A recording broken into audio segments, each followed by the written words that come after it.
traverse in this direction, the 3 tallest high peaks of the day are also now complete.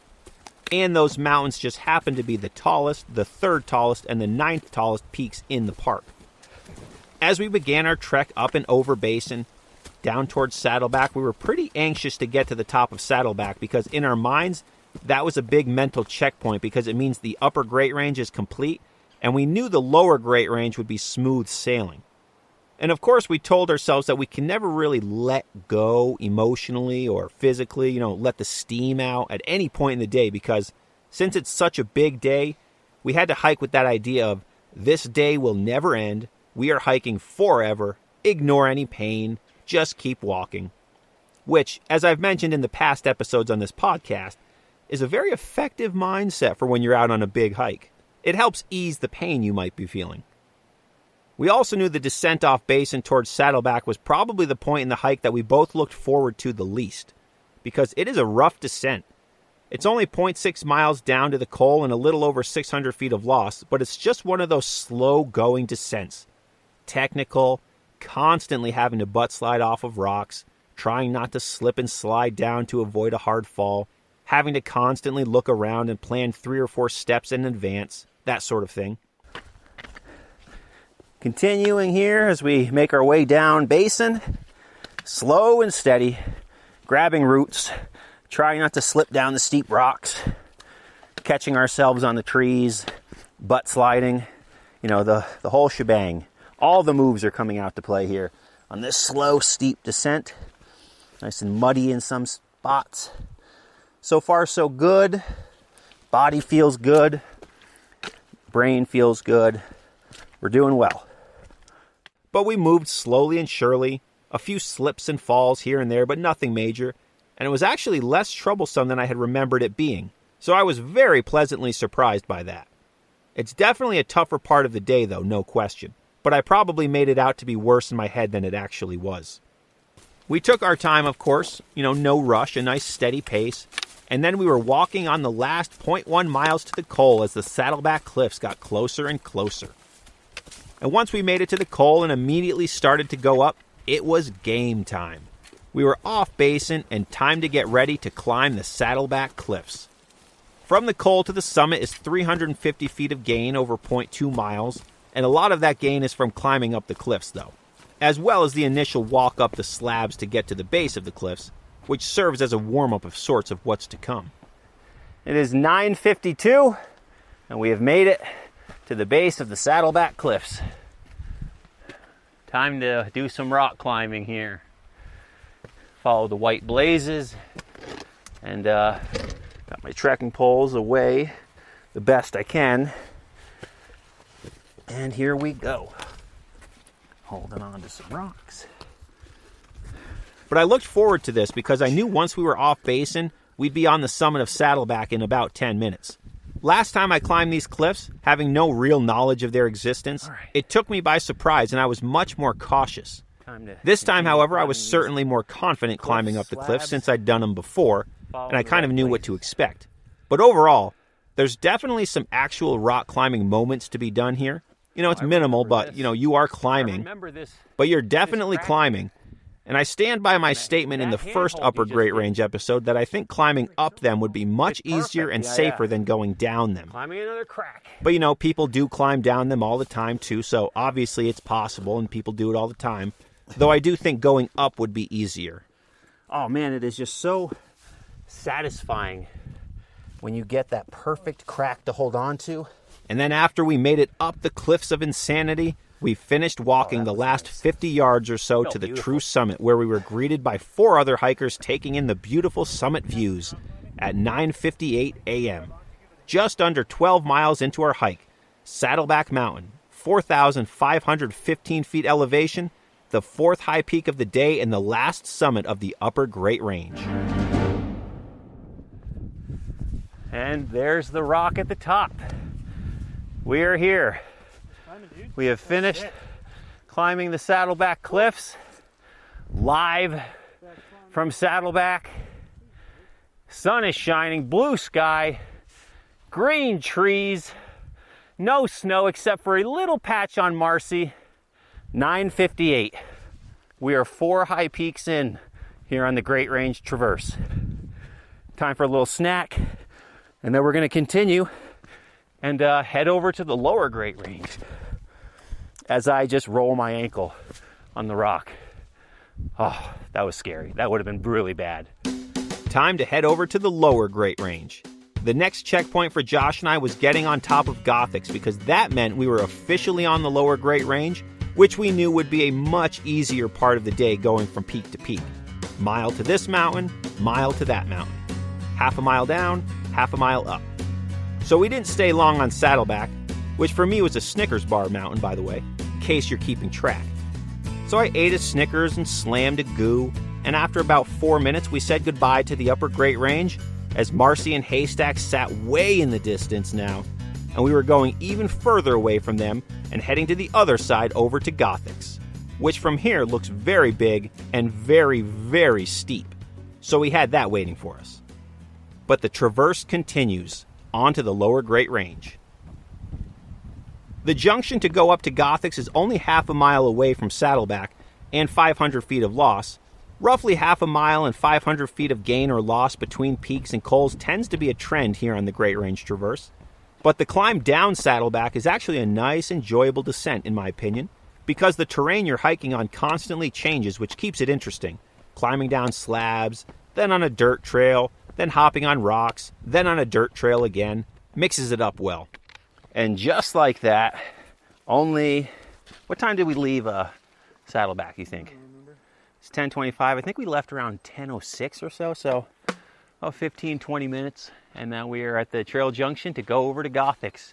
And man, as you see Gothics in front of you climbing down Saddleback, it looks very steep and very far away. But we're both pretty stoked to finally experience the cable route going up the backside of Gothics. So onward to Gothics. It is 0.6 miles away from this junction, and it's straight up. Nice sunny day though, so should be good. Just under 20 minutes after we left Saddleback, we arrived at the Orbed Trail Junction around 10:30 a.m. in a total, oh wow, we're already here moment. So that was good. Kept our morale on this day nice and high. We had the tallest peaks of the day, the upper Great Range, and Marcy in the bag. And physically and mentally, we were both feeling great. Everything was clicking beautifully. But now it was time to test everything as we continued on the range trail up to Gothics. On to, in my opinion, the steepest and most physically demanding half-mile stretch of the entire day, the cable route up Gothics. The ascent to Gothics from the Orbed Junction is 0.6 miles and 665 feet of gain. It is straight up, climbing up a slab the entire half a mile. The first quarter of a mile or so walks on a slab between the trees before you leave the trees and come out onto the open rock face, where the cables line the center of the trail to help you climb up this steep, steep rock face.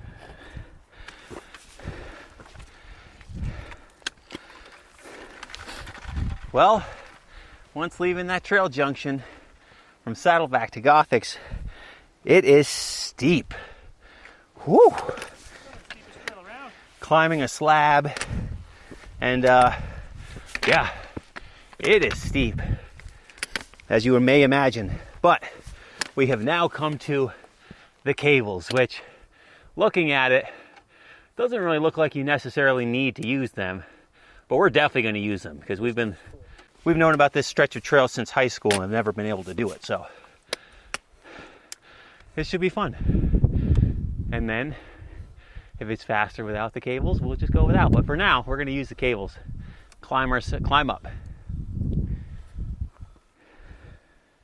The cable route, as it's popularly referred to, is something we had heard people talk about our entire lives, it seems, but neither Josh nor I had yet to experience it firsthand. So we were pretty stoked on it, albeit pretty out of breath with burning calves and quads from that first quarter-mile hike up to these cables. The cables are more like a rubber rope, kind of like a hose. All right, here we go. Grabbing onto the cables. And if you've never seen them, they're just some cables attached to the big steep rock slab here. I threw some gloves on, which clearly was the right move looking at it and feeling it. But yeah, they're just cables attached in the rock, And I'm straddling the cables as I pull myself up. Kind of fun. Kind of makes a game out of it. Switches things up for a bit too. But this climb from the Orbed Trail up to the slabs and to the summit of Gothics, it is steep. Wow, is it steep. And it really never lets up basically until you're at the summit. On a rainy day, I would want nothing to do with this trail.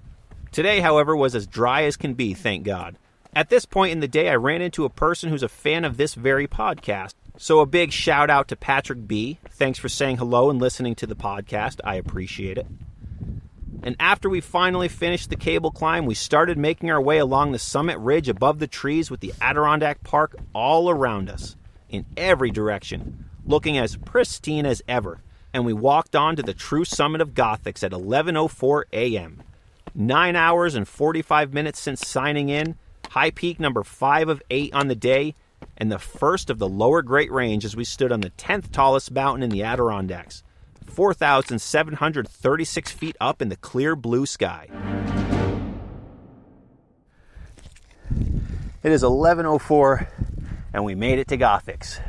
We are up here on the lower Great Range now, staring into the distance at Mount Marcy, so far away from us where we started this morning, with amazing views of Haystack, Little Haystack, Basin, Saddleback, and we're here on Gothics.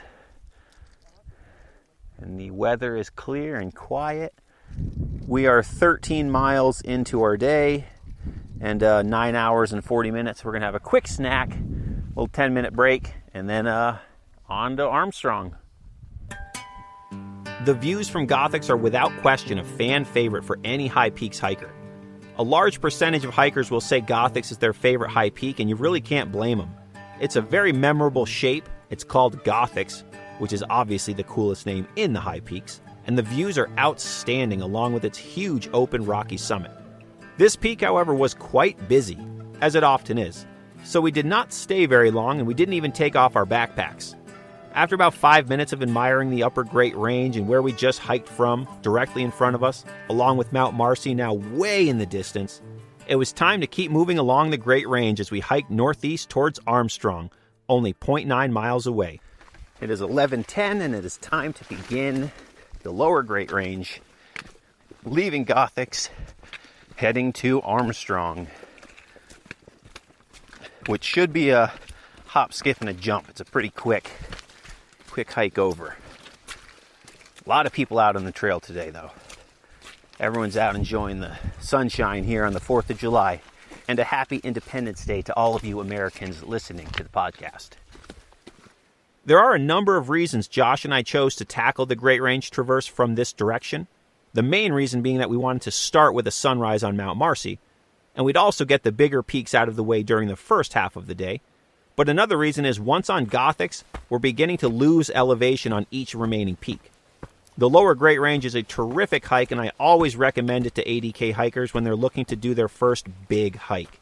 The lower Great Range, however, was way more populated today than the upper Great Range was, that's for sure, which is to be expected though.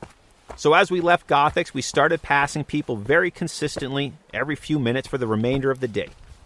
0.4 miles after walking up and over the summit, we hit the Beaver Meadow Trail junction in the Col between these two peaks, which I remembered well from being there this past winter when I hiked the lower Great Range and I cramped up like crazy going up Pyramid and Gothics. But it was at this very Col where I was finally feeling good again, and I didn't have to bail on that winter hike down the Beaver Meadow Trail. So this Col will forever be my friend.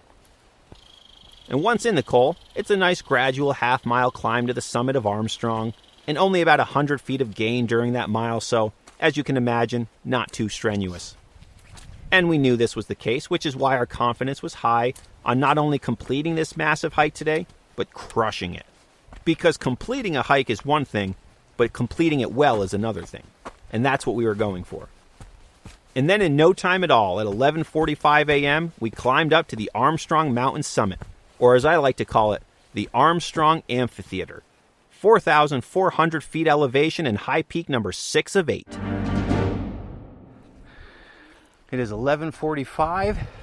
We've made it to the Armstrong Amphitheater, as I like to call it, because it feels like a big amphitheater with the summit being